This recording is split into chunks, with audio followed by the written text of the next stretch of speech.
A group of friends sets off on a road trip to a remote cabin deep in the woods, excited for a weekend getaway away from the hustle and bustle. They arrive at the cabin, isolated and old, surrounded by dense trees. The silence is eerie, and as night falls, strange sounds begin to echo through the woods. In the middle of the night, John hears knocking at the door. When he opens it, no one is there. The wind carries faint whispers, sending chills down his spine. Emma feels like someone is watching from the trees. Every time she looks out, she catches a glimpse of movement, but can't pinpoint what it is. The tension starts to rise. They find an old door to a basement hidden beneath the cabin's floorboards.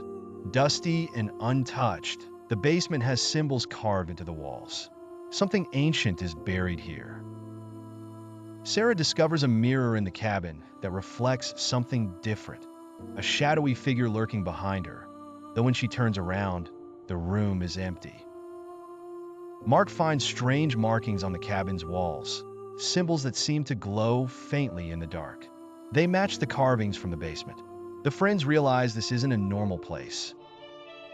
Everyone begins having disturbing dreams, filled with shadowy figures and unearthly voices. Each of them wakes up in cold sweat, feeling like something is crawling beneath their skin. David disappears during the night. His belongings are scattered across the floor, but there's no sign of him.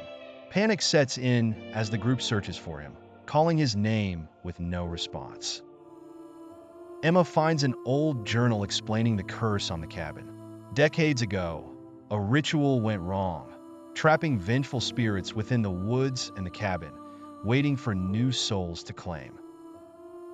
Ghostly figures begin appearing, shadows moving in the corners of their vision. The group tries to leave, but the forest now seems endless, leading them back to the cursed cabin. The group attempts to destroy the cabin, hoping it will end the curse. But as they try, the symbols on the walls begin to glow brighter, and the ground starts shaking violently. A ghostly figure appears, offering them a way out. One of them must stay behind as a sacrifice to appease the spirits. Fear grips them as they realize there may be no other choice. Tension breaks as Mark suggests they leave John behind. Chaos ensues, and the group turns on each other, driven mad by the cabin's curse. John disappears into the woods.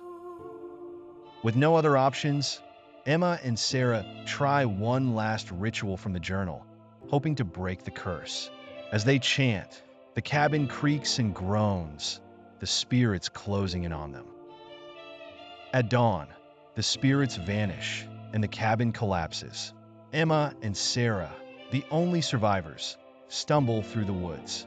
As they leave, the forest feels alive, watching, waiting for the next victims.